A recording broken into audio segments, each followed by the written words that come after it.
Buenas tardes a todos y a todas los que se encuentran en la sala de clase. Bienvenidos. Vamos a iniciar este día 24 de febrero del año 2021 la clase de Derecho Procesal 2 que corresponde a este día. Vamos a iniciar recordando que hemos estado hablando del recurso de apelación como un modo de impugnar las resoluciones judiciales. Y vamos a recordar que el recurso de apelación es un recurso ordinario que tiene por finalidad el reexamen de las infracciones procesales y sustantivas que puedan haberse dado en las resoluciones de primera instancia. Esto se hace a través de un procedimiento único con el que el tribunal competente, que se llama adjuen, ejercita una potestad de jurisdicción que es similar a la que ha desplegado el órgano inferior que se conoce como juez ACU o tribunal ACU. Ustedes van a ver en las resoluciones, en la jurisprudencia que ustedes puedan leer, que muchas veces se hace referencia al tribunal adjuen o al tribunal ACU. El recurso de apelación, tal como lo establece el artículo 508 del Código Procesal Civil, procede frente a dos tipos de resoluciones judiciales de primera instancia. Como regla general, la que revisen ese carácter de definitiva. Y en segundo lugar,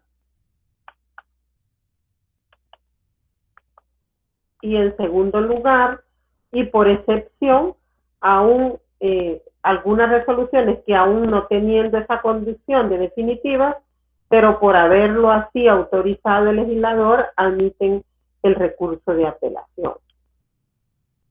Con carácter general podemos decir que son las resoluciones dictadas en primera instancia, que son primera instancia, que son los juzgados civiles mercantiles y también los de menor cuantía, que aunque se llaman así, también son juzgados de primera instancia. Y en casos específicamente previstos, los dictados por la Cámara de segunda instancia. Podemos también recordar y decir que son resoluciones definitivas aquellas resoluciones que impiden o ponen fin al proceso que se está conociendo.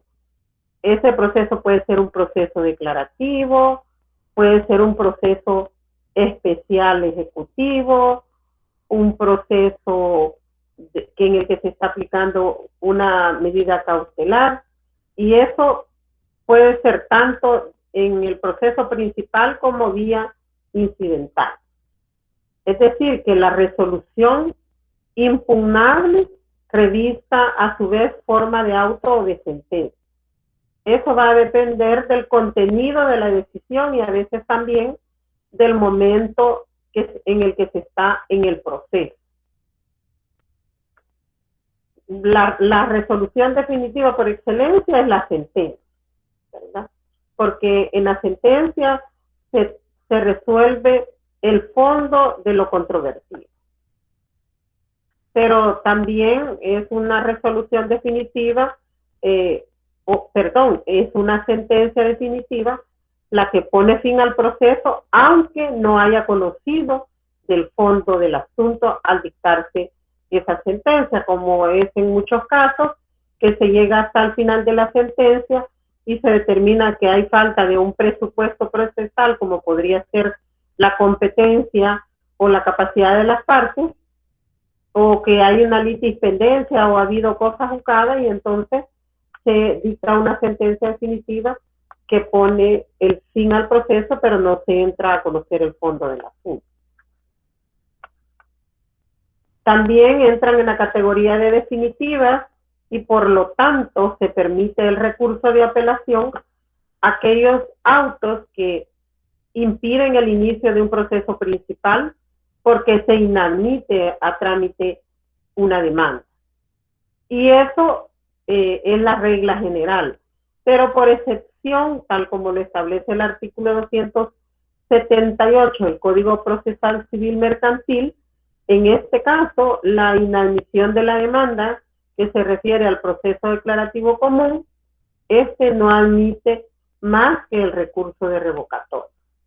No admite apelación, a pesar de que pueda ser una resolución definitiva.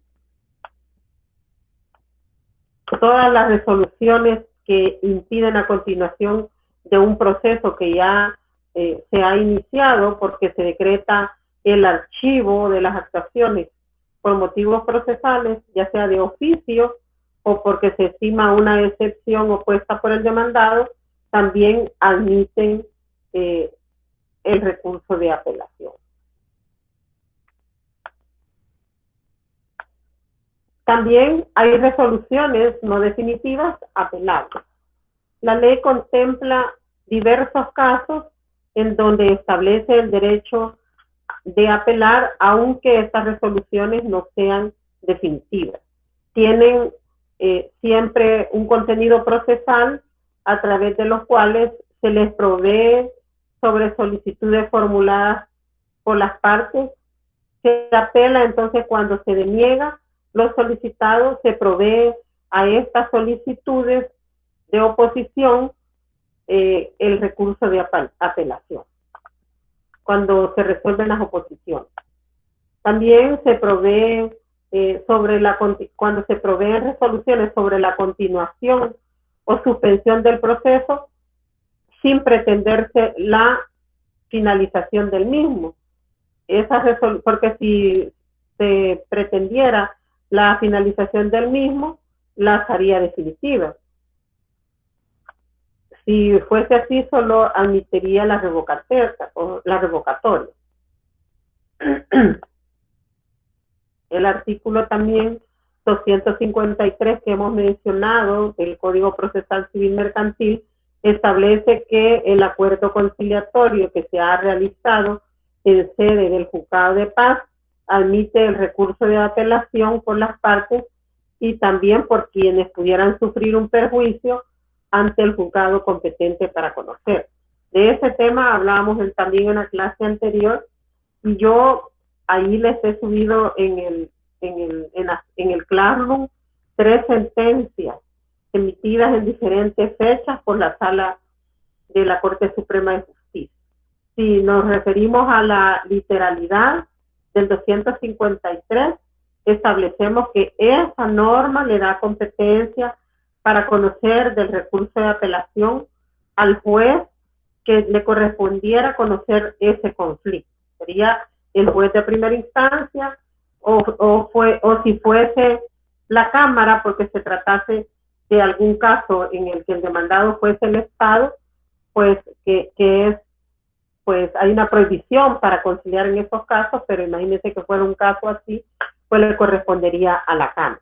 Ahí ustedes van a ver en esas 3 sentencias que les he ubicado en el Classroom, que hay opiniones diferentes. O sea que la Corte puede cambiar su precedente, ¿verdad? Pero si atendemos la literalidad del 253, le corresponde al juzgado de primera instancia que le correspondiera conocer el caso por el que se ha conciliado. ¿Tienen preguntas, jóvenes, sobre lo que hemos hablado en la clase anterior y sobre esta retroalimentación?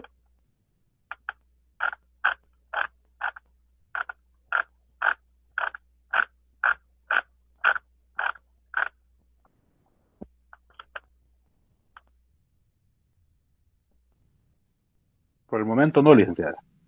Bueno, entonces ahora vamos a iniciar.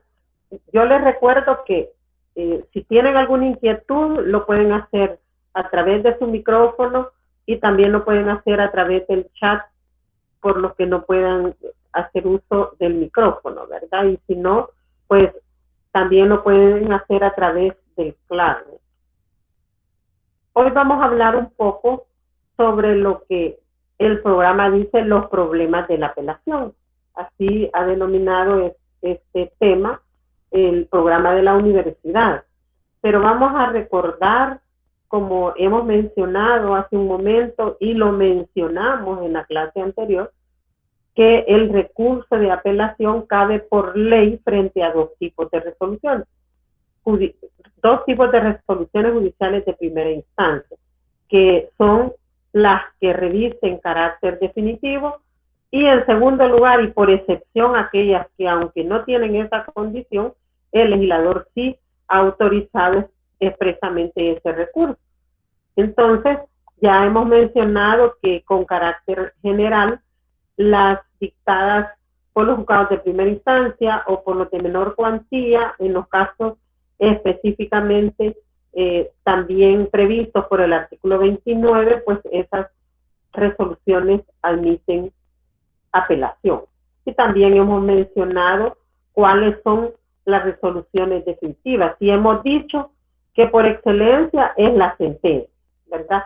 Y la sentencia es la que entra a conocer el fondo del proceso, pero hay varias resoluciones definitivas que le ponen el fin al proceso. Por ejemplo, en los procesos ejecutivos, cuando se declara extinguida la acción porque han habido algunos de los modos de extinguir obligaciones que establece el Código Civil, ¿verdad? Que puede ser por el pago, que puede ser por una conciliación extrajudicial o por una transacción.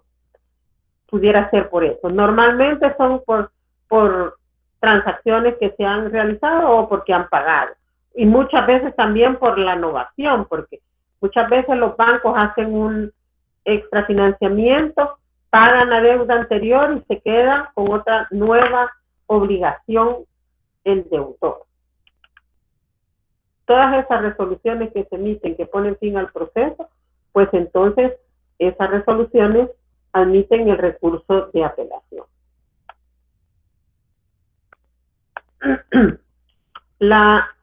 Esas resoluciones, todas esas resoluciones que puedan impedir la continuación del proceso o que ordenan el archivo son apeladas, ¿verdad? Que le ponen fin de una forma extraordinaria.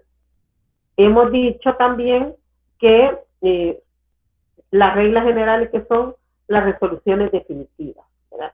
Pero la excepción es que son autos o resoluciones que no son definitivas, que el legislador ha permitido que se les pueda aplicar este recurso ordinario de apelación, es decir, impugnar, manifestar su inconformidad a través de este mecanismo. Y siempre tenemos que tener presente que hay reglas generales que operan para todos los recursos, como son la legitimación, como son el agravio que le puede causar a la persona que está impugnando la resolución. La ley contempla para esos casos casuísticamente el derecho a apelar, y esas resoluciones normalmente tienen un contenido procesal a través de la cual se provee sobre solicitudes formuladas por las partes. Se apela entonces cuando se niega la solicitud, también se puede apelar. ¿Tienen alguna pregunta, jóvenes?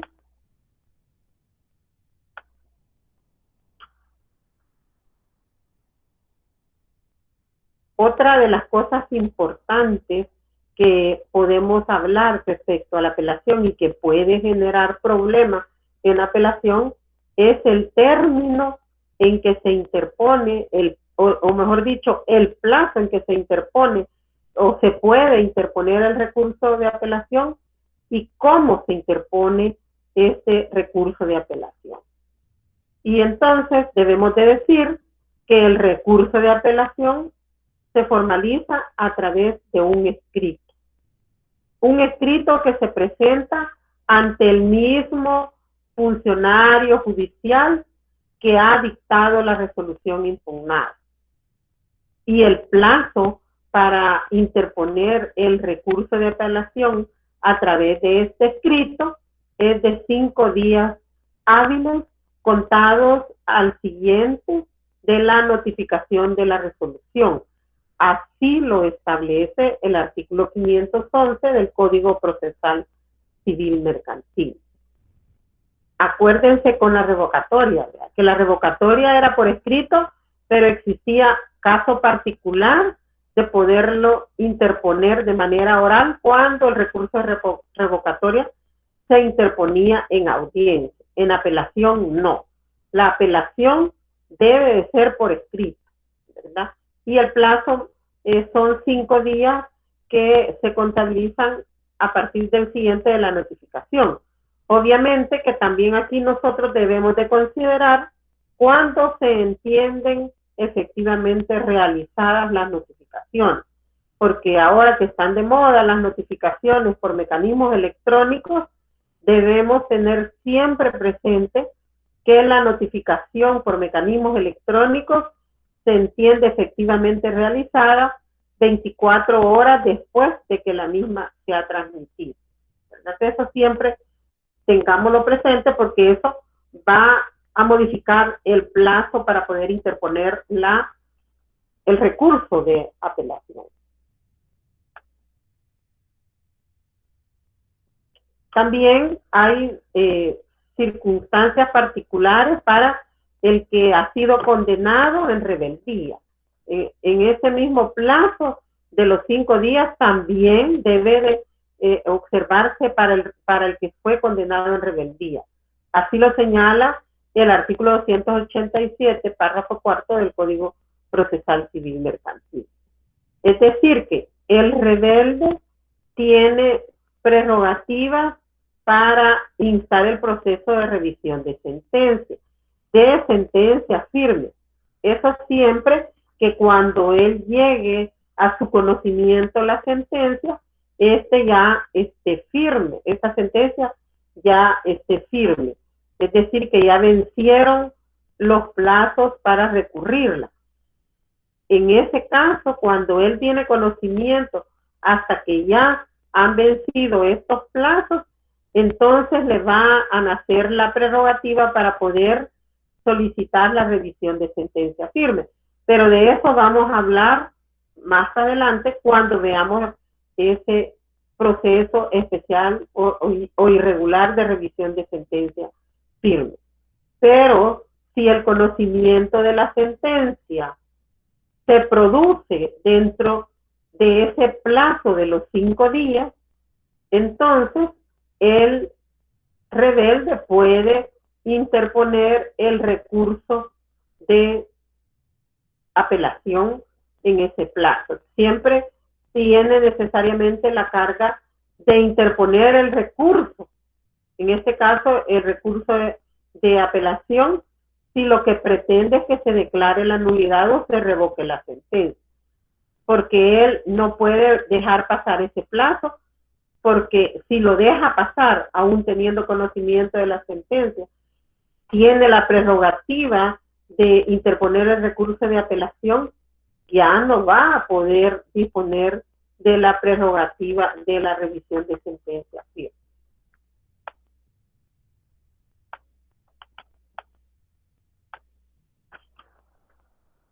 También es importante mencionar la calidad de recurrente. Es otra de las cosas que se establece en la apelación. Mercedes, ¿tiene una pregunta?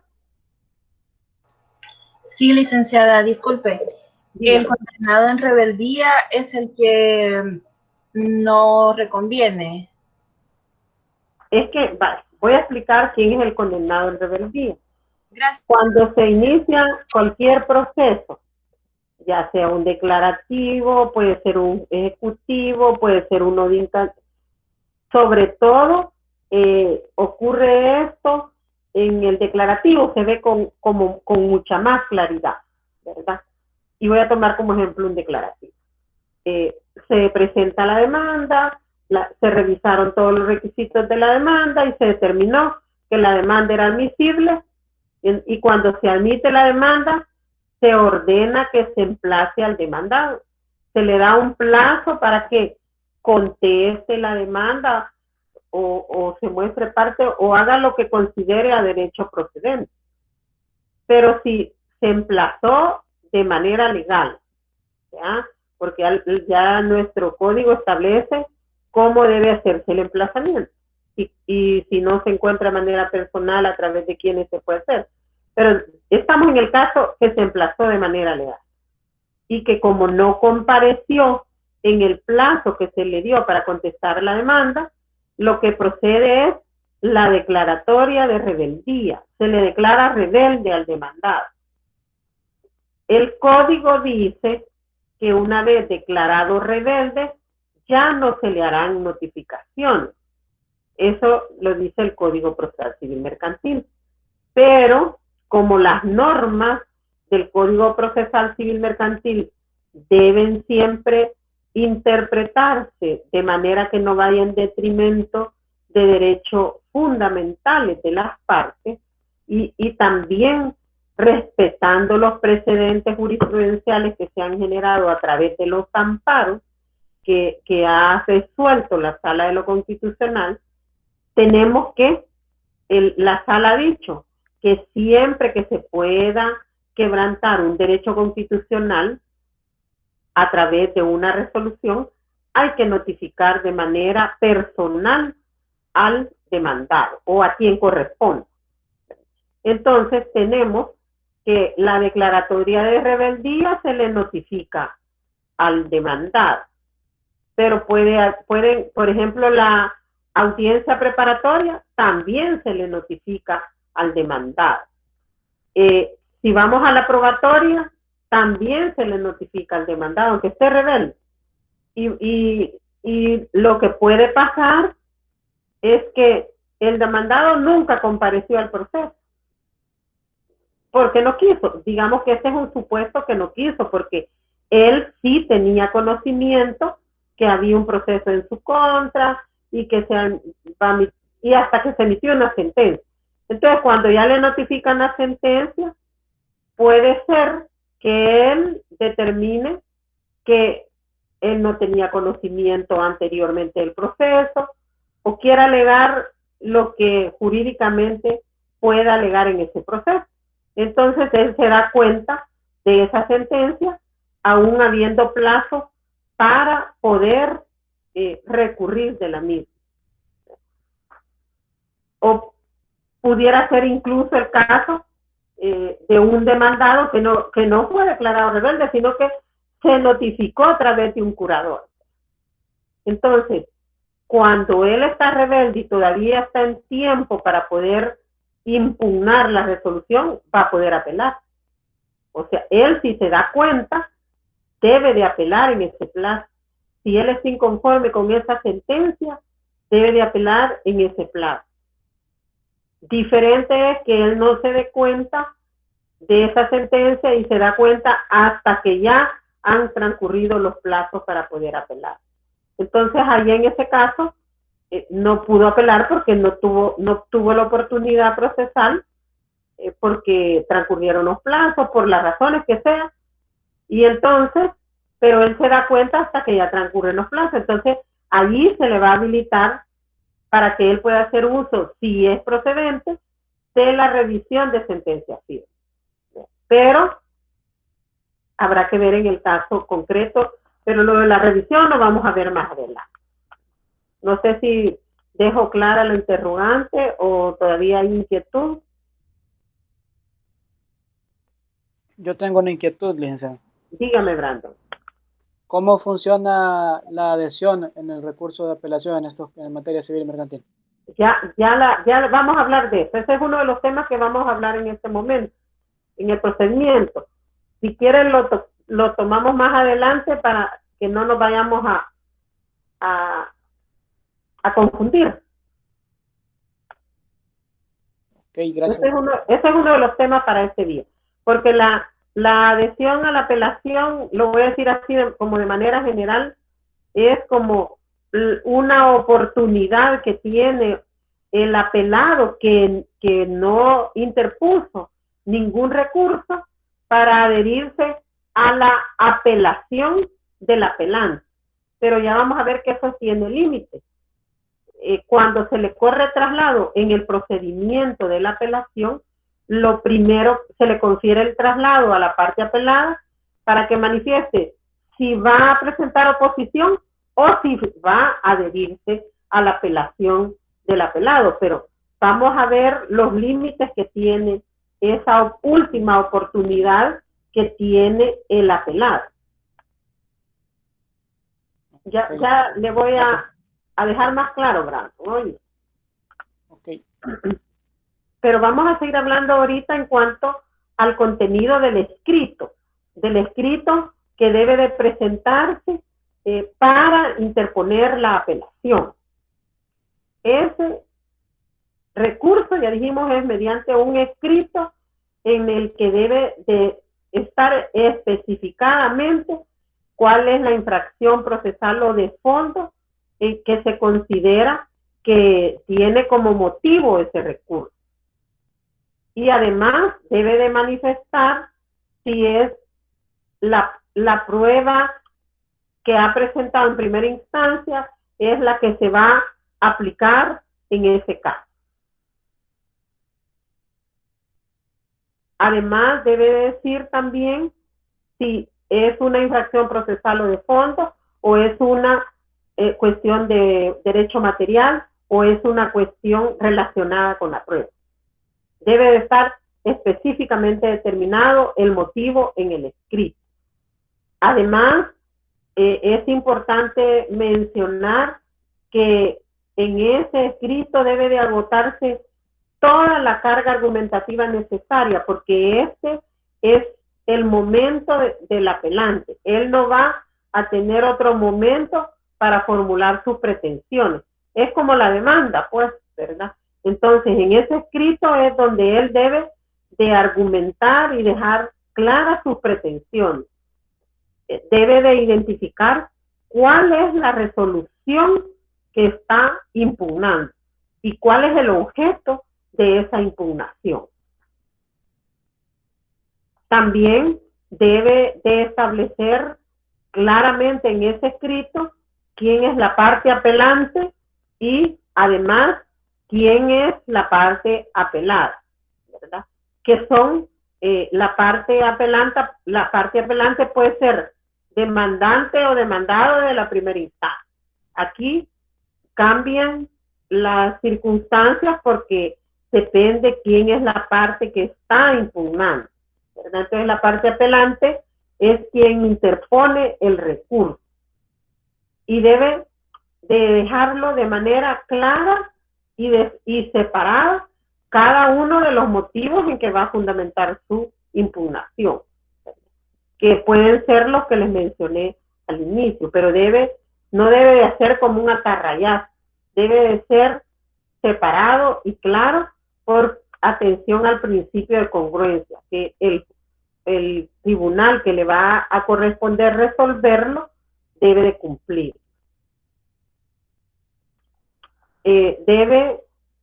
Con esas especificaciones de los motivos, esos motivos también deben de tener el pasaje o pasajes de la resolución que consideran afectada por cada uno de los motivos que esté alegando, ¿verdad? Que ya dijimos que puede ser de carácter procesal o de fondo, o puede ser en relación a la prueba o en relación al derecho material.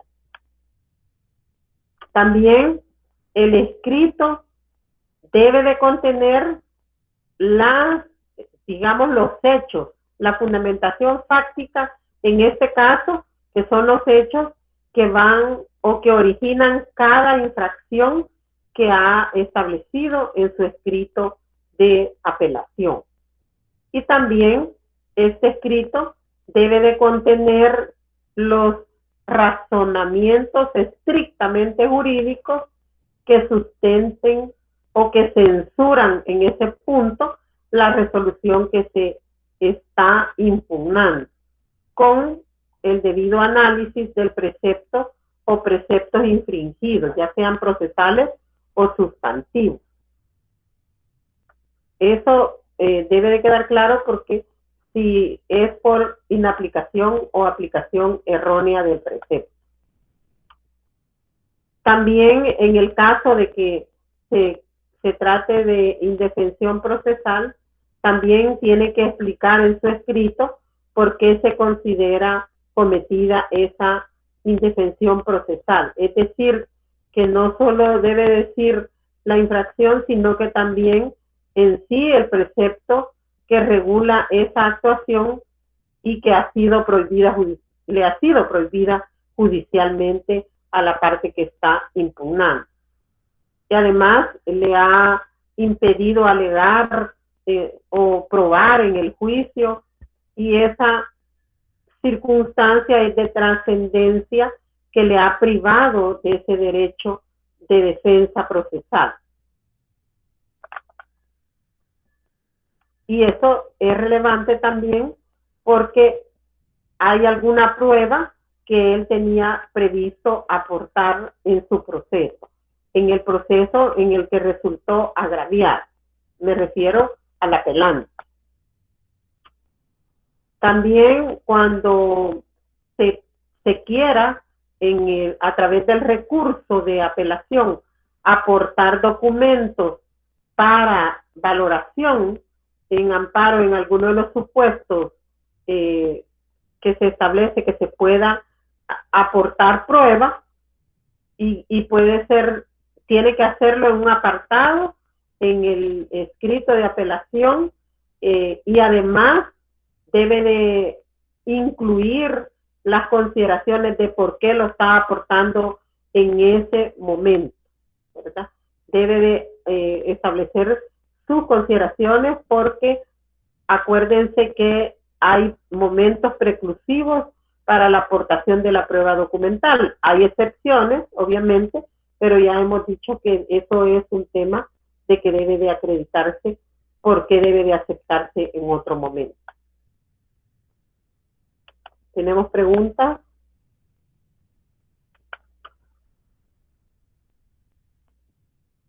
Licenciada, disculpe. Es decir, que tiene que justificarla, ¿verdad? Si no se hace en el tiempo que debió haberla hecho. Sí, porque ¿se acuerdan que hablábamos que el momento procesal para aportar los documentos es con la demanda, en el caso del demandante? En el caso del demandado, con la contestación de la demanda o con la reconvención. Esa es la regla general. Si no se hace ahí, precluye ese derecho a aportarlo. Hay excepciones, porque hay casos en que por causas ajenas no se tiene a disposición el documento, se desconocía el documento, o por la malicia o la mala fe de la otra parte no se tiene a disposición. Entonces, esas circunstancias deben de acreditarse en este momento de interponer el recurso, o también se puede tratar de casos de que se le ha inadmitido prueba de manera ilegal. Entonces, si se va a fundamentar y necesita esa aportación de prueba, debe de hacerlo mediante al momento de presentar el recurso, porque si no, también ya le precluye el derecho.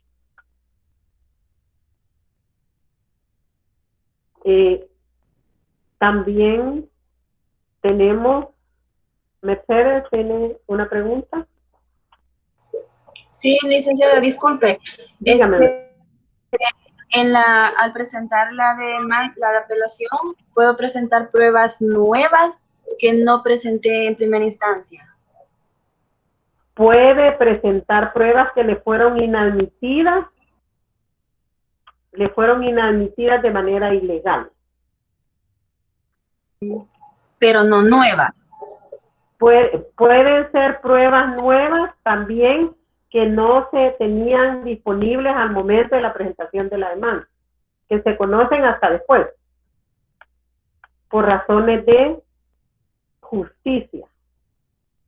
Pero en la casuística, como hay que agotar toda esa carga argumentativa, va a ser el tribunal que conozca quien va a determinar la procedencia o no de producirse prueba en la segunda instancia, que ya vamos a ver los casos. Gracias. ¿Ante quién se interpone el recurso de apelación?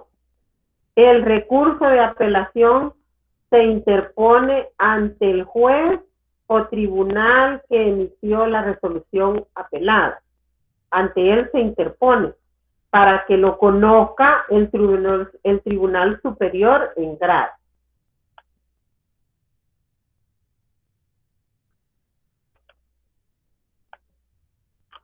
¿Cuáles son los efectos de la apelación?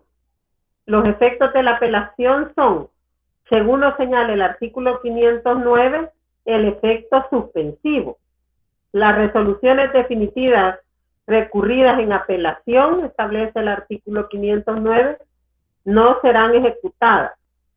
Sin embargo, de conformidad con las previsiones de este código, las sentencias condenatorias podrán ser ejecutadas provisionalmente. Es un tema que hablábamos en la clase anterior por una pregunta de uno de los compañeros, porque el Código Procesal Civil Mercantil tiene la ejecución forzosa de sentencias de manera provisional. Entonces, en el caso de que se autorice a través del procedimiento de ejecución forzosa la ejecución provisional, pues entonces esa resolución, aunque esté en apelación, se va a estar ejecutando. Esa es como la excepción.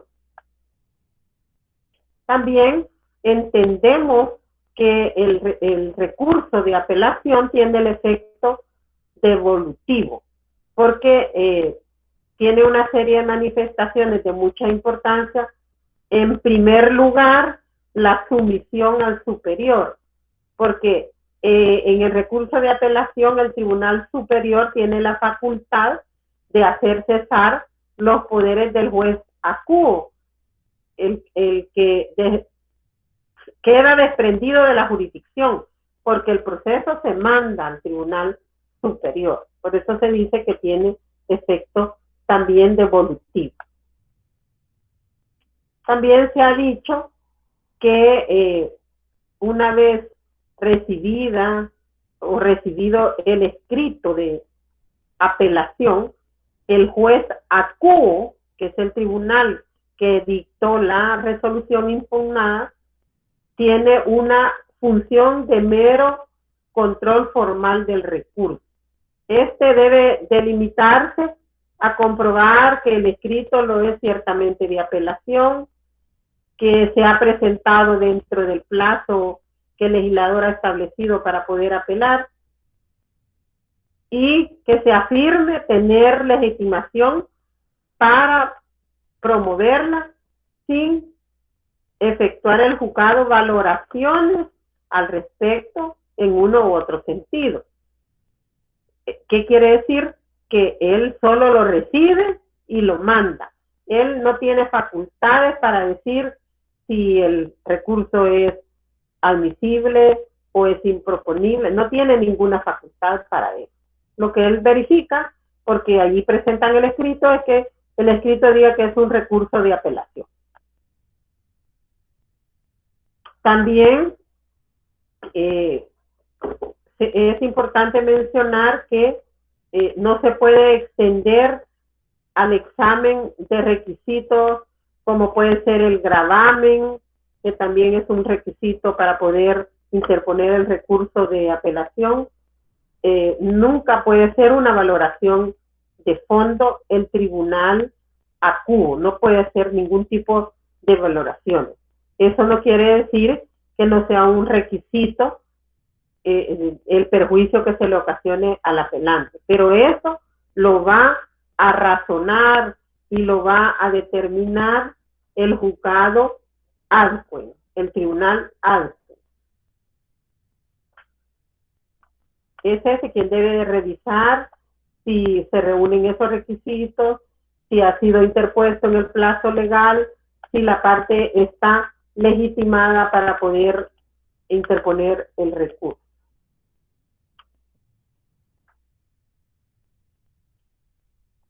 La competencia funcional del tribunal acuo termina en la tramitación del recurso para remitirlo al juzgado competente.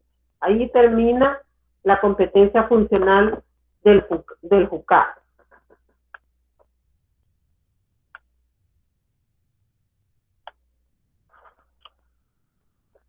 Es decir, que es importante que mencionemos que el tribunal acuo no puede obstruir la continuación de ese recurso por cuestiones que considere que están ligadas a motivos de fondo o de forma del recurso, porque ya la jurisdicción de él termina simplemente en recibirlo, darle trámite al tribunal adjunto. Lo remite en ese auto en el que recibe el recurso. El juzgado acuo lo que hace es notificar a la parte recurrida para que se pueda constituir en el proceso de apelación ante la Cámara. Eso sí, lo hace en el mismo escrito en el que recibe el recurso de apelación para que se conozca ante el Tribunal Superior. Y allí es donde le notifica a la parte contraria, es decir, a la parte recurrida en este caso.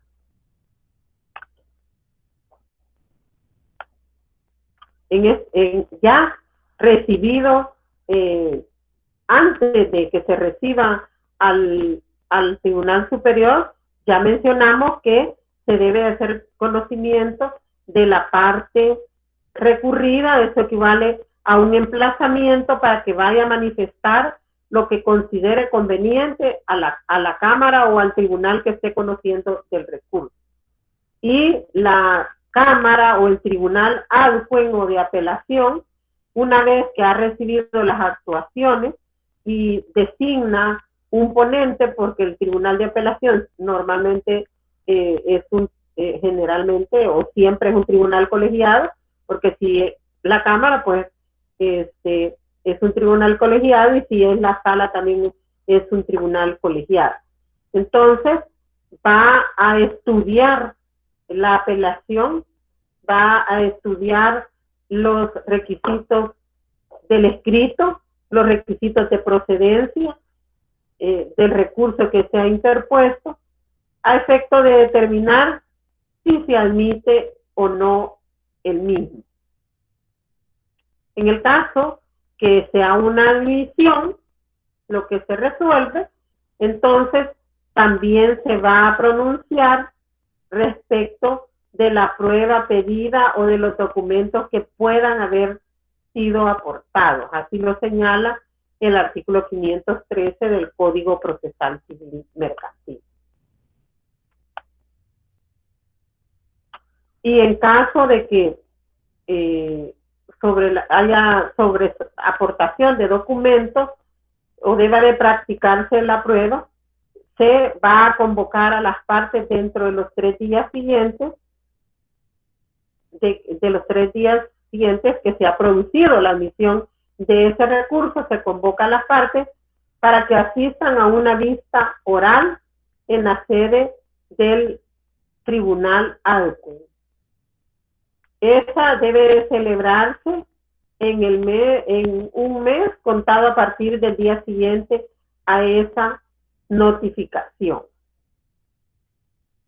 En el caso de que haya inasistencia al acto y la inasistencia sea del apelante, lo que va a ocurrir es que se tiene como desistimiento tácito del recurso, lo que lleva a los magistrados a ese mismo momento, y constatando esa ausencia, a declararlo desierto.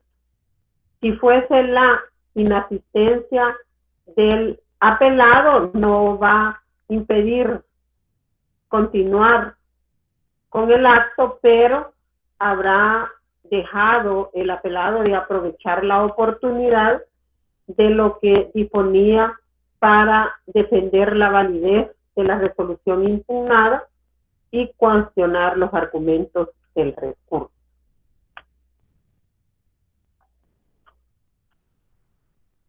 ¿Cómo se hace el emplazamiento a las partes en apelación? Una vez que se ha presentado la apelación, el juez notifica a la parte contraria. Entonces, se limita y luego se limita a remitir la apelación al Tribunal Superior dentro de los 3 días siguientes. Eso lo remite junto con el expediente. Entonces, esa notificación a la parte contraria equivale al emplazamiento para que pueda comparecer ante el Tribunal de Apelación o Tribunal Adwen a manifestar, a mostrar, a ejercer su derecho a defensa y contradicción. Admitido el recurso, dentro de los 3 días siguientes se convocará a las partes a una audiencia en la sede del tribunal. Esa habrá de realizarse a más tardar, dijimos, dentro del mes contado a partir del día siguiente al de la convocatoria. ¿Cómo se hace la remisión al Tribunal Superior? Por ese efecto devolutivo, la remisión del expediente o del fallo apelado al superior, que está llamado a conocer por disposición legal de ese recurso, aunque propiamente no hay devolución sino envío para que se revise, la jurisdicción se desplaza de manera concreta al juez apelado, que debe intervenir en la instancia superior, porque también tiene el efecto suspensivo, con la excepción de cuando una sentencia se ejecuta de manera provisional. El emplazamiento, ya dijimos que se hace en audiencia. En esa audiencia el tribunal escucha a la parte apelada para que se oponga a la apelación o para que se adhiera a la apelación. Y después de escuchar al apelado, se va a escuchar al apelante con relación a la oposición, y este apelante no puede ampliar los motivos de su recurso por el principio de congruencia. Tanto el apelante como el apelado, o el recurrente o el recurrido, pueden proponer la práctica de prueba, cualquiera de las dos partes. El apelante lo tuvo que haber hecho en su escrito de apelación. El apelado lo puede hacer en audiencia. En audiencia a la que se convoca, se hace la proposición formal, tomando en cuenta siempre del principio de necesidad de la prueba, y solo serán proponibles en este caso los documentos relativos al fondo del asunto que tuviesen elementos de juicio necesarios para la decisión de la causa. Pero esto solo en los casos que se hayan obtenido o se haya tenido su conocimiento posteriormente a la audiencia probatoria o a la audiencia del proceso abreviado, ¿verdad? Que es la única audiencia. Los documentos anteriores a dicho momento solo se admitirán cuando la parte justifique que ha tenido conocimiento de ellos con posterioridad a esos momentos, al momento de la audiencia probatoria o a la audiencia del proceso abreviado. También podrá proponerse prueba documental en el caso que la parte no aportara los documentos en primera instancia por alguna causa justificada. O sea que no es solo de que van a llegar y se la van a admitir.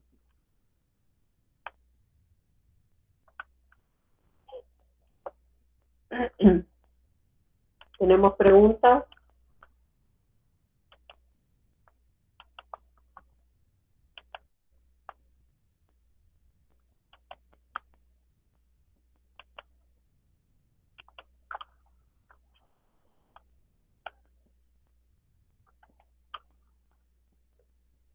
Cuando se remite al Tribunal Superior el expediente, se remite mediante oficio con el oficio de manera separada del expediente el recurso de apelación, porque la Cámara hace el expediente de ellos, lo forma con el escrito del recurso de apelación, ¿ya?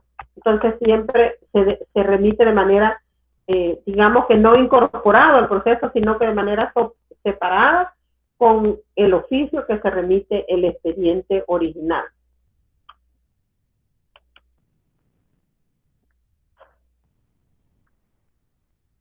Cuando la solicitud... Disculpe que la interrumpa. Dígame. Yo tengo una consulta. Cuando usted nos habla ¿cuál es la palabra? Que se va a adherir el apelado a la apelación, ¿esa figura es similar al allanamiento o cómo debemos entender eso? No, la adhesión a la apelación es como le explico, es como decir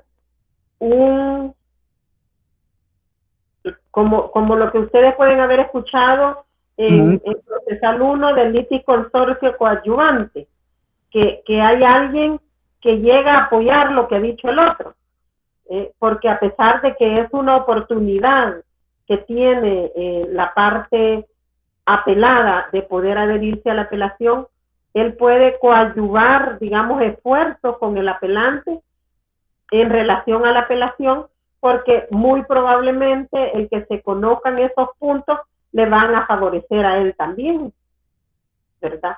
Y por eso está coadyuvando esfuerzos para que se pueda conocer.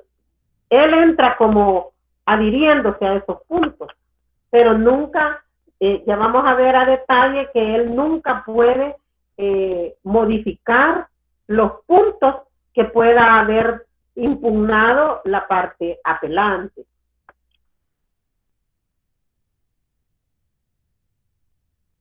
No sé si dejo claro, pero ya en un momento vamos a hablar de manera específica sobre la adhesión a la apelación.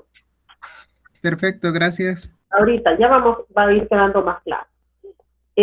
Decíamos que en relación a la remisión al Tribunal Superior, el efecto devolutivo tiene como muchas manifestaciones de importancia en relación a eso, porque el Tribunal Superior quita la jurisdicción, salvo el caso de ejecución forzosa, en el que sí puede continuar conociendo el Tribunal Inferior, ¿verdad? Entonces siempre hay que tomar en cuenta que por eso se habla del efecto devolutivo y también se habla del efecto suspensivo de la apelación. También tenemos que retomar, porque se entiende como uno de los problemas que pueden manifestarse en el recurso de apelación, es el tema de las resoluciones apelables, que a las resoluciones que son susceptibles del recurso de apelación, que debemos de recordar que tal como lo señala el artículo 508 del Código Procesal Civil Mercantil, ese artículo dispone que sean recurribles en apelación las sentencias, los autos que en primera instancia pongan fin al proceso y las resoluciones que la ley señale expresamente. Así lo señala el artículo 508. Y por excepción, el artículo 278 del Código Procesal Civil Mercantil permite que una resolución definitiva admita solo el recurso de revocatoria y no apelación, que es el auto que decreta la inadmisibilidad de la demanda, que aunque por su naturaleza deviene en una resolución definitiva, en la práctica, como resulta fácilmente subsanable y como puede volver a intentarse esa misma pretensión, pues el legislador lo ha dejado así. Hoy vamos a referirnos un poco sobre el procedimiento de apelación en la segunda instancia. Ya hemos mencionado algo. Entonces, lo que se da de manera concreta, Brandon, dígame, Brandon. perdón, creo que pasamos a ese tema, pero me quedó un poco la duda. Diga. Con respecto de una diferencia clara entre Sí. la deserción del recurso, que es cuando supuestamente el apelante no comparece, ¿verdad?, a la audiencia en Sí, segunda instancia, y con la caducidad de la instancia en segunda instancia, valga la redundancia.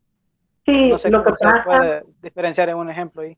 es que lo que pasa es que en el caso de la deserción o el desistimiento al que se refiere el legislador, porque no llegó, porque no ha comparecido el apelante, hay a determinados actos a los que debe de comparecer y no comparece. Y en la caducidad de la instancia se entiende que, como ocurre en la primera, el proceso está en trámite y hay algunas circunstancias por las que imagine que se le hizo una prevención al apelante para que algo que se necesitaba de él para poder impugnar, para poder impulsar el proceso, y no lo hace y transcurren los 3 plazos que el legislador ha dado para que se pueda caducar la instancia en la segunda instancia, ¿verdad? Tiene que ser un caso como específico. Imagínese que alguna prueba que se tenga que realizar y se necesita alguna dirección o algo que deba de proponer, que deba de contribuir de manera activa el apelante, porque no debemos dejar de lado que el impulso allá en segunda instancia también es de oficio, ¿verdad? Pero igual lo es en la primera instancia. Y hay algunas cosas particulares en las que el proceso no puede avanzar porque se le han hecho algunas prevenciones so pena de la caducidad de la instancia al apelante y no lo ha cumplido y deja transcurrir los 3 meses y entonces ahí se deja el proceso con la caducidad, ¿verdad? Y acuérdense el efecto de la caducidad, que lo que viene a hacer es confirmar la resolución impugnada. Se puede dar en este caso entonces cuando suspenden las partes, o sea, voluntariamente acuerdan con el juez suspender el proceso en la segunda instancia, se puede dar ahí la caducidad. Se puede dar porque imagínese que le dicen, le pueden llegar a decir a la Cámara que le piden que se suspende el trámite del recurso por, imagínese, 10 días, ¿ya? O 15 días, si quiere, porque están hablando las partes para ver si llegan a un cumplimiento voluntario de la sentencia, porque aquí, en la segunda instancia, es lo único que se puede dar, ¿verdad? Entonces, y el juez, como se lo piden, el tribunal Alcuin, como se lo piden a 2 partes, puede autorizar la suspensión del procedimiento de manera temporal.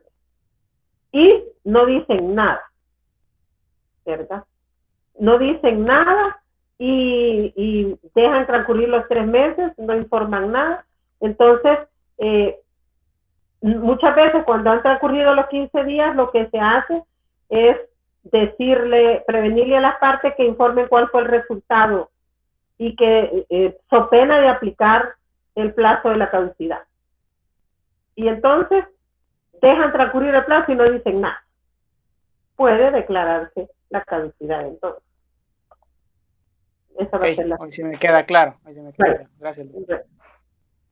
Entonces les decía que ese procedimiento que se sigue en la segunda instancia, del que ya hemos empezado a hablar, que es la admisión. Una vez que ha recibido el escrito, el oficio con el escrito y el expediente, el tribunal Alcuin hace las valoraciones de fondo y de forma y determina la admisión del procedimiento, del recurso. Y una vez que se ha admitido el recurso, también se va a pronunciar respecto a la prueba que se le haya pedido de los documentos que se han aportado con el recurso. En ese momento también se debe de pronunciar. se hace una vista oral, se convoca a las partes para que en ese caso se convoca a las partes y lo primero que se hace es escuchar a la parte apelada. Pero antes de eso pueden darse circunstancias. La inasistencia, como dijimos, del apelante que da lugar por la deserción de este al desistimiento tácito y declaran desierto el recurso. Y la inasistencia del apelado, pues ya dijimos que no impide la tramitación, lo que pasa es que el apelado pierde su oportunidad para cuestionar o para adherir. En el caso de que han acudido los litigantes a la audiencia, esta audiencia tiene un doble contenido. Las alegaciones de las partes, empezando por el apelado, que es hasta ese momento que tiene la oportunidad de ser oído, y además la otra oportunidad que es la provisión sobre prueba de las partes en apelación, que ha sido presentada por el apelante y por el apelado. Si solo acude el apelante, queda reservado la sesión a ese segundo cometido, es decir, a la presentación de la prueba. Y quedaría lista la causa para dictar sentencia. Permítanme.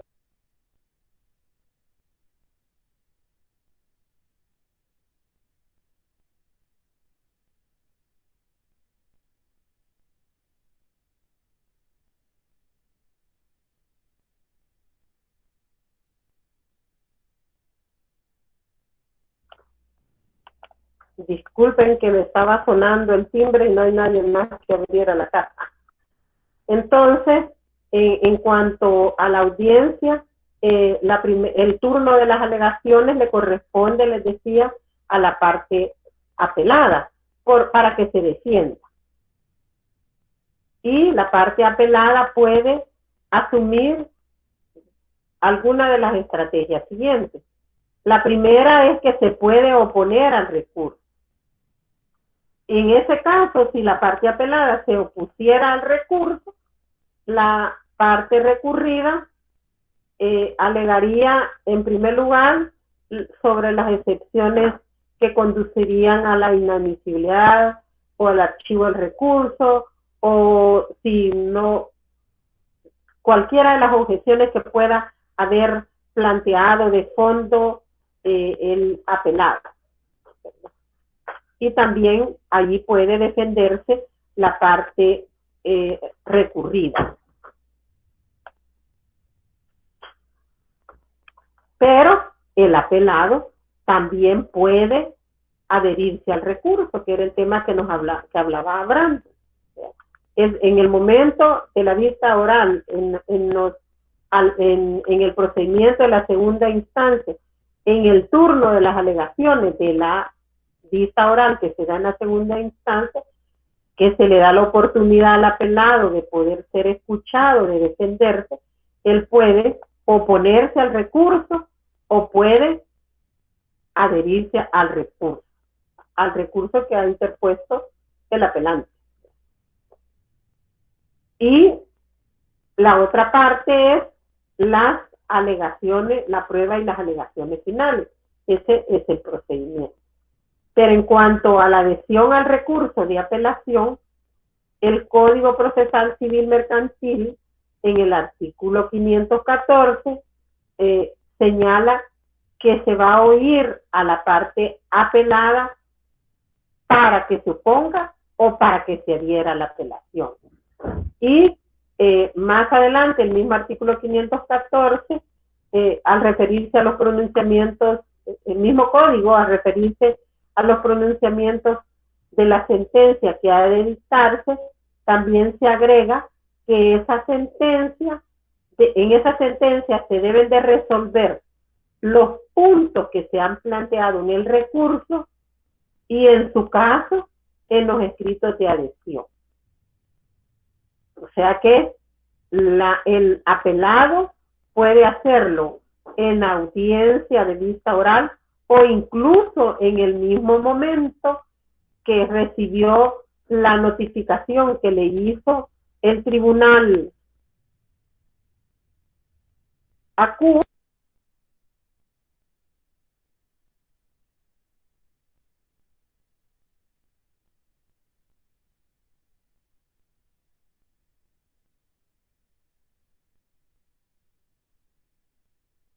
Se me estaba descargando la computadora.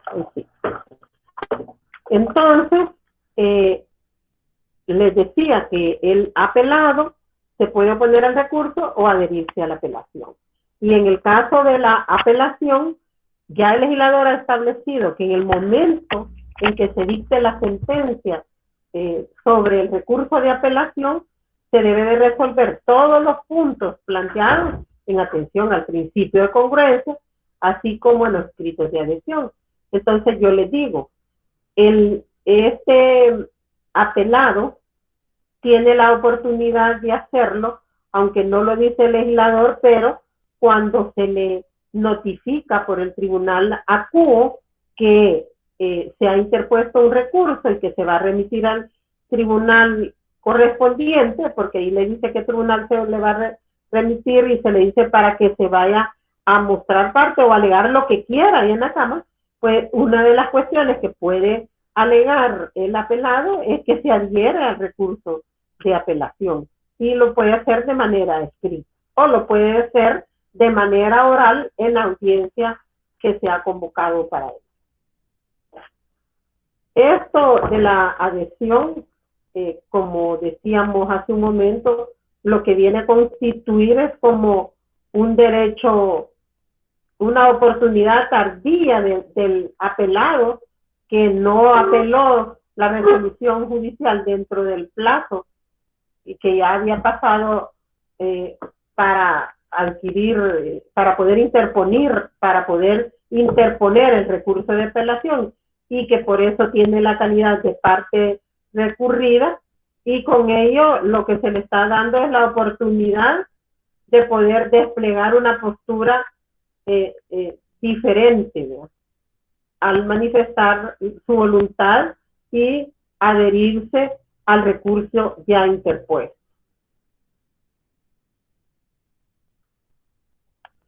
Pero es importante la interpretación que debe de darse a esta oportunidad de adherirse al recurso de apelación, debe de ser también porque no se puede tomar esta oportunidad como un nuevo recurso, ¿verdad? Porque es como premiar el descuido de la parte apelada o el no aprovechar la oportunidad a que pueda interponer un recurso tardío y desprivilegiar al que sí lo hizo en tiempo, ¿verdad? Entonces no se trata de eso.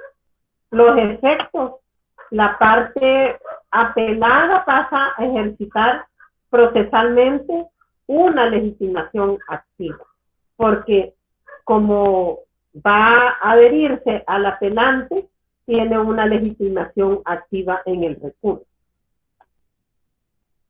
Pero no estamos, como he mencionado, hablando de una apelación autónoma y desconectada de lo que originalmente formalizó la otra parte, ya que esta parte lo hizo dentro del término que el legislador ha establecido y el significado asignado históricamente a la apelación adhesiva, allí es concedido y ejercitado por el apelado en relación a su defensa al juicio, dispone el artículo 514.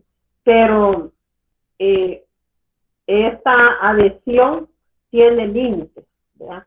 Los límites al derecho a adherirse al recurso de apelación es que únicamente puede atender y dar por correctamente deducidas las afirmaciones que haya, que efectúe el apelado de una adhesión, que se limite a sumar y dar por reproducidos o apoyar o pedir que se estimen los motivos contenidos en el escrito de interposición del recurso de apelación.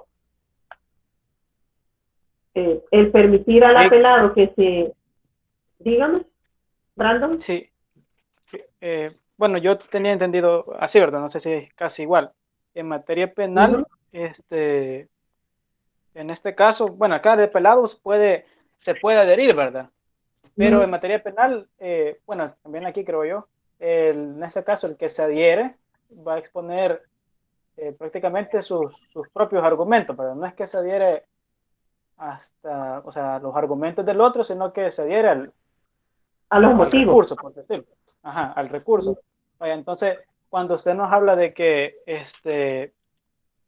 de que se adhiere de una manera tardía, porque obviamente la adhesión es tardía, porque pudo haberla presentado en este caso el recurso de apelación antes y no lo hizo, estas consecuencias que va a tener haberlo presentado, en este caso exponer sus motivos en la adhesión y no haberlo hecho antes, ¿qué consecuencias le va a tener en contra de no haberlo hecho hasta en ese tiempo? No sé si me voy a entender. Sí. Es que, digamos que es una oportunidad, realmente siempre es una oportunidad para el que se adhiere, apelado que se adhiere a la apelación. Y digamos, como las consecuencias es que él, si bien es cierto, puede tener sus propios argumentos, su propia forma de decir las cosas, pero esos argumentos solo pueden ir encaminados a los mismos motivos que ha invocado el apelante. No pueden ir tendientes a ningún otro motivo. Sus argumentos solo van encaminados a coayudar más eficazmente el control jurídico de esa decisión impugnada. No puede venir a invocar ningún motivo diferente. O sea que va a ir en contra prácticamente de la resolución, digo, de la apelación originaria. No. La adhesión, o sea, porque el que ha apelado tiene su motivo, ¿eh? Entonces, sí. el apelado tiene la oportunidad de tomar dos posiciones. Una es defenderse y oponerse a esa apelación, o adherirse a la apelación del apelante. Y cuando él se adhiere a la apelación, él lo que hace es, con sus argumentos, coadyuvar esfuerzos para que se resuelva de manera positiva el recurso de apelación. Es casi como un allanamiento. Pero aquí eso es lo que hace. Él va a argumentar que él puede tener su propia finalidad, porque puede ser que la sentencia, al argumentar en beneficio del apelante, algo le pueda favorecer a él. Algo le pueda favorecer. Entonces, él puede, como usted dice, tener argumentos, y que dice que opera no penal, ¿vea? Argumentos diferentes a los que ha invocado el apelante, pero esos argumentos van encaminados al mismo motivo, no pueden ir encaminados a otros. Okay. Carmen. Buenas noches, licenciado. Buenas noches. Sí, fíjese que no sé si yo tengo claro esto, ¿verdad? Porque aquí lo que se está haciendo es adheriéndose a una persona que antes estaba declarada en rebeldía, por así decirlo, y se va a agregar al proceso, y lo que va a hacer es presentar pruebas para que después haya una resolución favorable, si es que así se determinara, ¿verdad? Entonces lo que está haciendo ahí es solo es mostrándose parte, ¿verdad? Pues lo que pasa eso le quería consultar también, Lick, si se puede declarar en rebeldía en segunda instancia. Si es posible. Fíjese que no está contemplada la figura de en el procedimiento de la segunda instancia, no está contemplada, pero se podría aplicar la regla general que se aplica en el proceso porque el legislador ha establecido la posibilidad de que convoca a las partes y únicamente los efectos de la incomparecencia. ¿Hola? Sí. Pero voy a responderle a Carmen. Es que ella dice de que el apelado, al adherirse a la apelación, puede presentar pruebas. No. Si esa prueba, ¿perdón? Hola.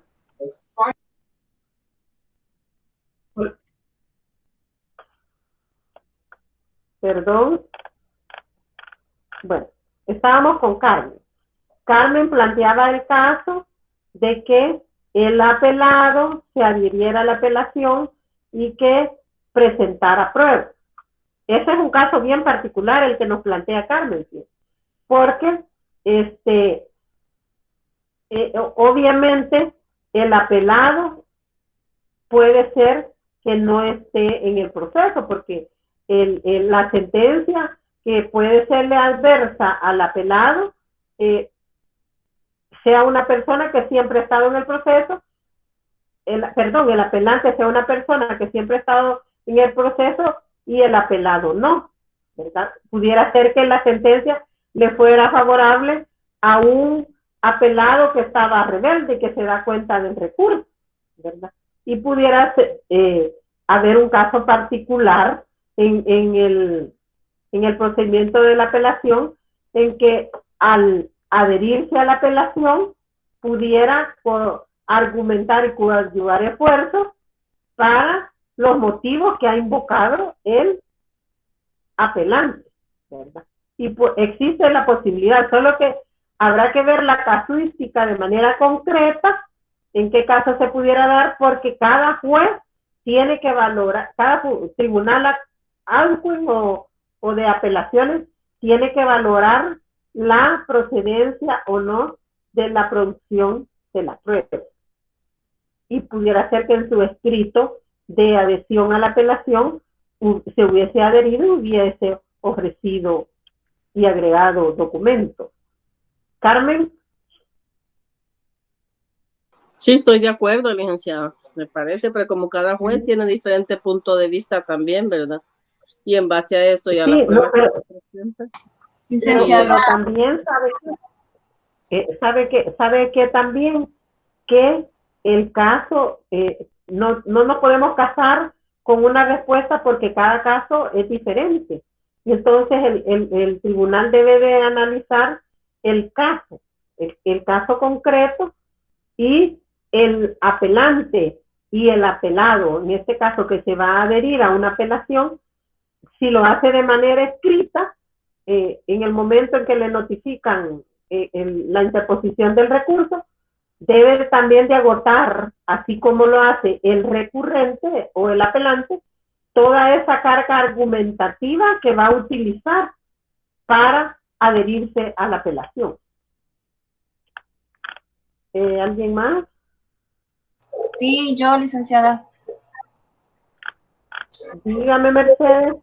Vaya, miren, no sé si estoy confundida, o sea, usted me aclara, vaya, entiendo o no sé, me aclara que en el recurso de apelación, el apelante es el que está en desacuerdo con la resolución y el apelado es el juez que dictó la resolución, ¿o no es así? No vale. Voy a utilizar varios términos. Apelante es la parte que ha impugnado la resolución. Apelante. El demandante. Ajá. El que sea, porque ahí puede ser el demandante o el demandado. Al que le causa agravios la resolución y que la está impugnando a través de la apelación. Ajá. Ese es el apelante. El apelado es contra quien se está interponiendo el recurso. La otra parte, que puede ser demandante o demandado. ¿Ya? No es el juzgado que dictó la sentencia de la cual no se el juzgado que emitió la resolución es el tribunal acuo. Sí, el tribunal acuo. Ese es el tribunal acuo, el que emitió la resolución. Y el que va a conocer del recurso es el tribunal adquin. No sé si me repite porque disculpe, no entendí. Ajá. Entonces, ¿quién es el apelado? O sea, ¿quién es la parte El apelado, pasiva? Demandante y demandado es en el proceso de primera instancia. Esa sentencia que se emitió en ese proceso puede ser desfavorable a alguna de las partes. Y la parte a la que le es desfavorable interpone el recurso. Ese es el apelante, el que decide interponer el recurso. El que no interpuso el recurso es el apelado.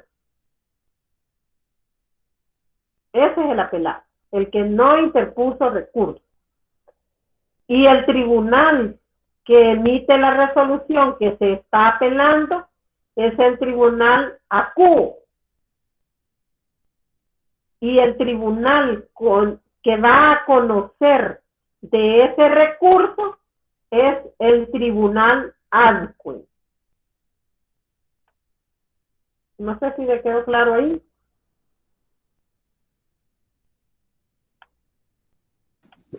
Bien, Y Olga, dígame. Quiero ver quién. Bye. Oscar. Oscar. Estoy comprendiendo entonces que la persona a la que se le llama rebelde es la que en su momento, cuando tuvo el tiempo de ley, no presentó su escrito, ¿verdad? No contestó. No contestó, correcto. Ahí se llama Cuando lo emplazan. cuando lo emplazan, ok. Entonces, Pero es en el procedimiento, fíjese Exacto. que el procedimiento establecido para la segunda instancia no queda clara la aplicabilidad de la rebeldía. Sí. Entonces, cuando él llega y se adhiere, es para no perder la poca oportunidad que le queda, entonces. Ese es el objetivo, ¿verdad?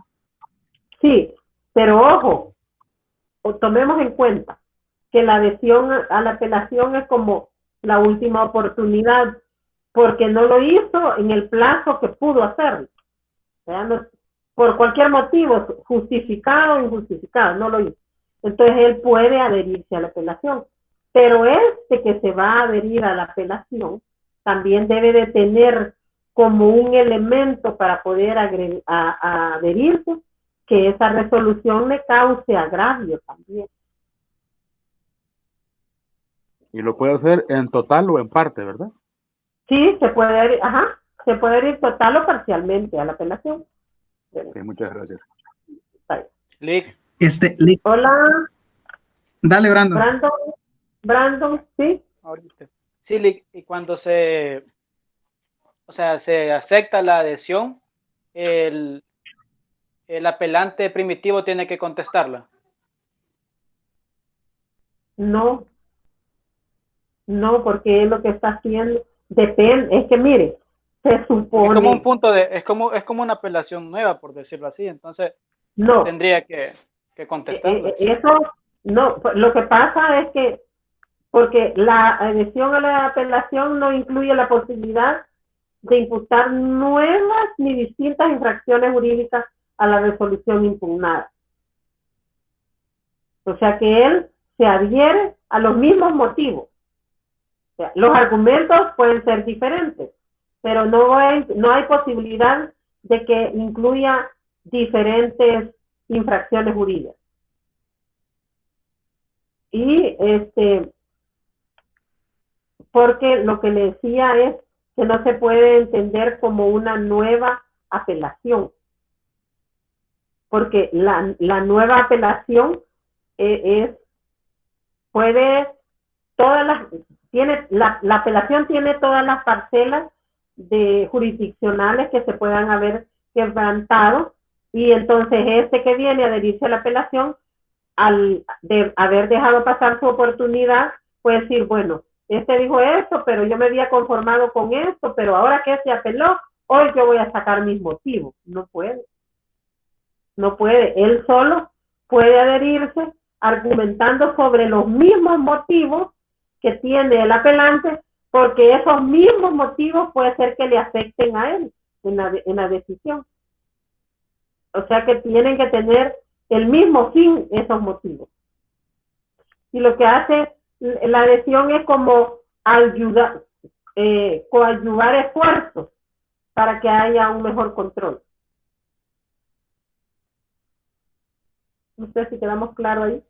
Sí, Lick, es decir, entonces que los agravios deben ser los mismos, tanto para el apelante como para el apelado, para que el apelado pueda adherirse al recurso. O sea, ya no pueden modificar eso, sino simplemente apegarse a lo que dijo. No, es que quizás los he confundido. Los motivos son una cosa. Los motivos son una cosa. Y los agravios son otra, porque los agravios que me ocasiona a mi parte apelante son uno. Y los que me puede ocasionar a mi parte apelada son otros. Le voy a poner un ejemplo. Puede ser una sentencia condenatoria en la que se ordenó pagar al demandado la cantidad de X cantidad, $20,000, ¿ya? Esa cantidad. Y el demandante había pedido la cantidad de $40,000, ¿ya? $40,000. Además, ordenó pagar al demandado intereses convencionales desde la fecha de suscripción del documento hasta la fecha, hasta su completo pago. ¿Ya? Eso le ordenó pagar.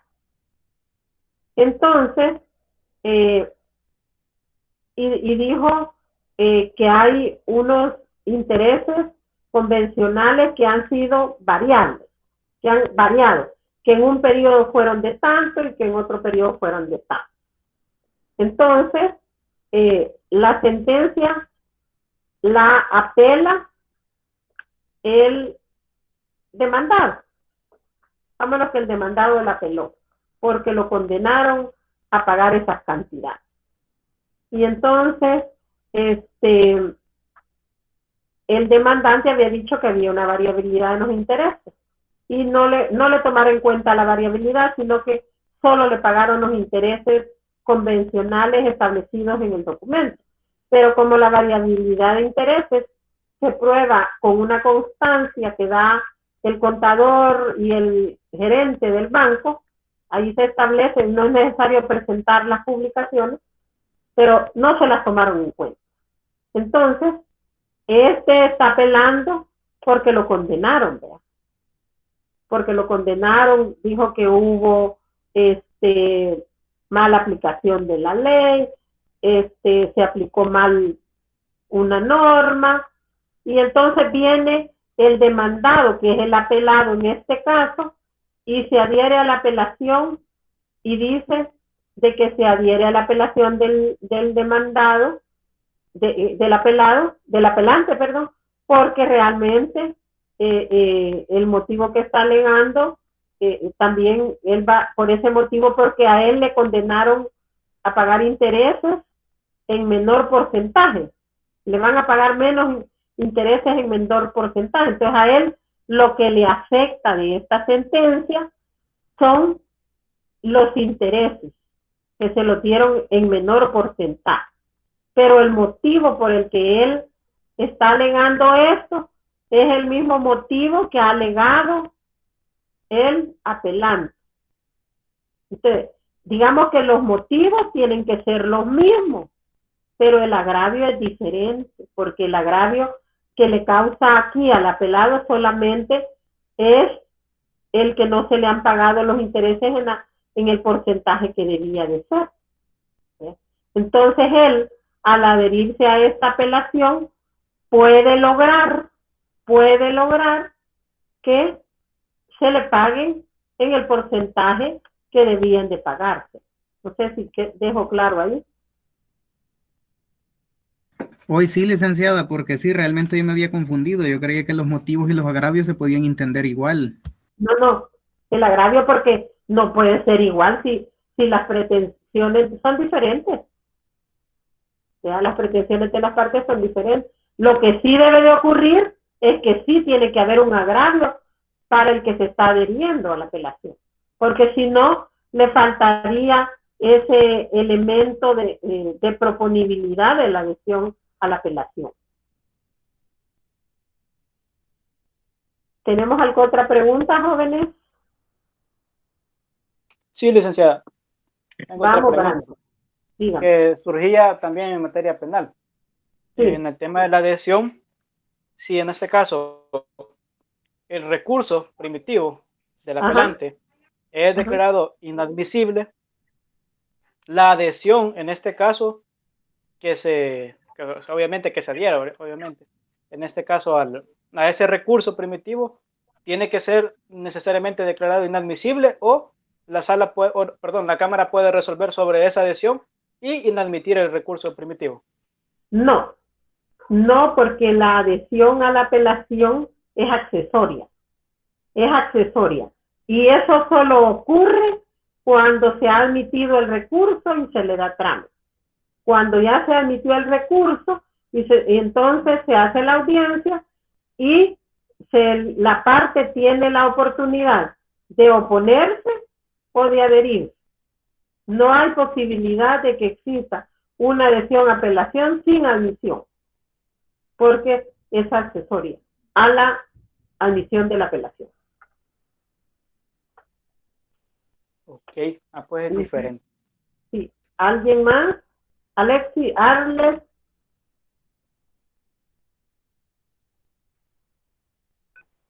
Licenciada. Arles tenía primero la palabra y después ¿quién? Sí, perdón.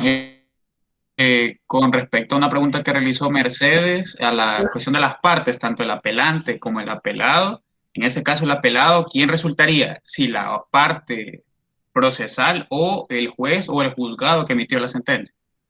No, el apelante y el apelado son las partes materiales que intervienen en el proceso. Y el juez es el tribunal acuo, es el juez que ha emitido la resolución impugnada. Ese es el tribunal acuo. Y el tribunal arquuen es el tribunal que conoce de el recurso. Pero miren, ustedes pueden escuchar en la cuestión jurídica el tribunal apelado. Si le agregan el tribunal, usted entiende que es el tribunal que emitió la sentencia, ¿verdad? Que emitió la resolución apelada.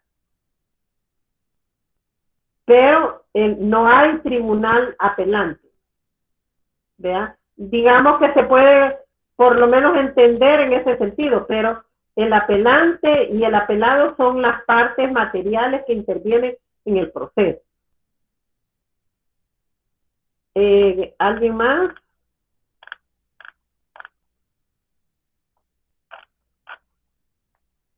Manos levantadas, vamos a ver.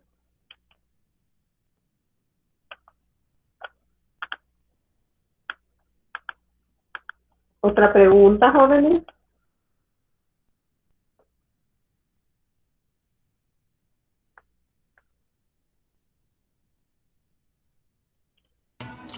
José Antonio. Creo que ya no hay preguntas, licenciada.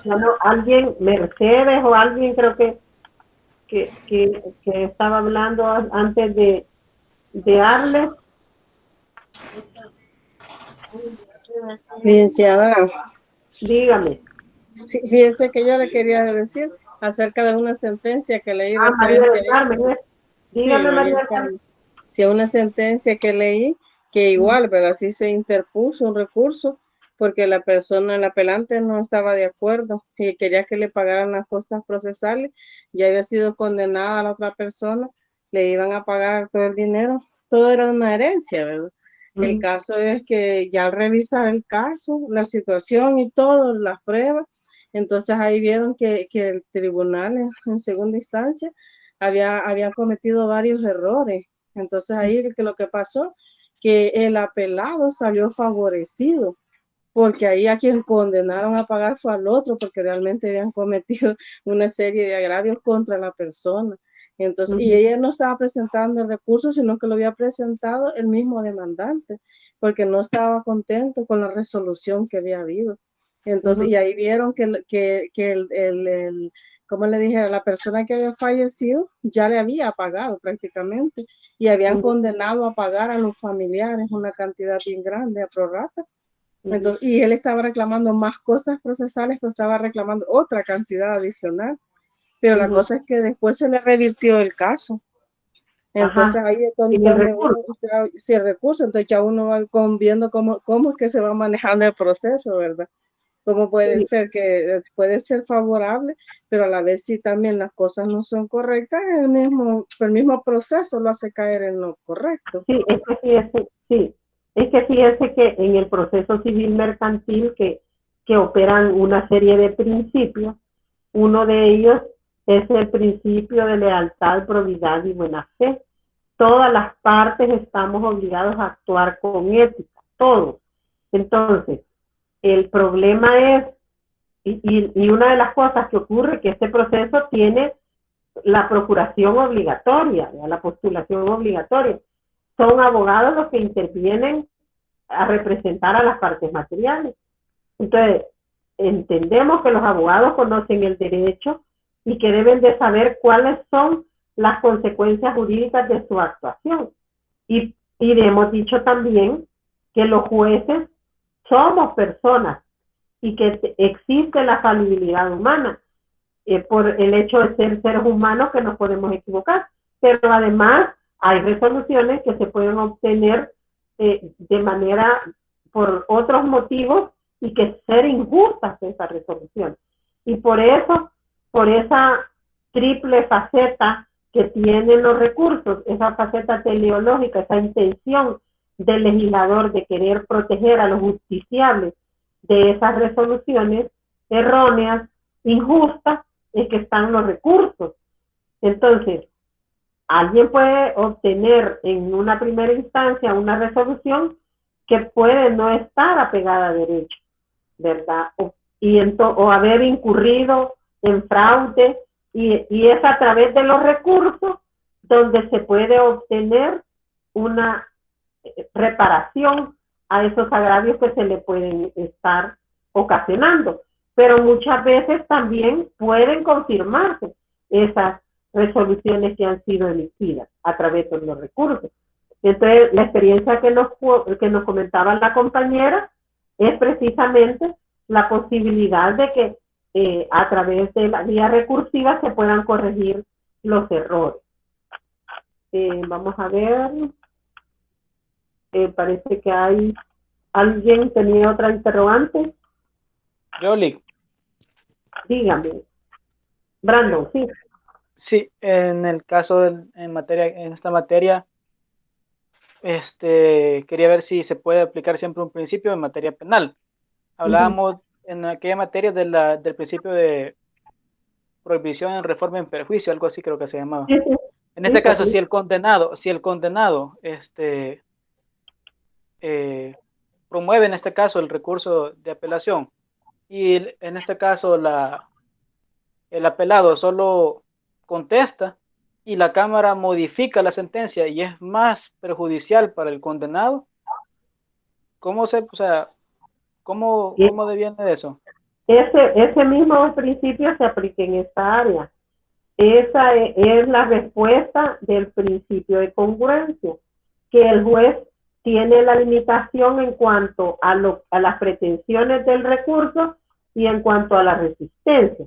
Pero eso no se aleja, que ocurre también en materia penal, que cuando hay cuestiones con violaciones constitucionales o en el proceso hay nulidades absolutas que deben de ser declaradas de oficio por el funcionario judicial, aunque no hayan sido alegadas por la parte apelante, tendrán que ser determinadas y resueltas por el funcionario o el tribunal alto.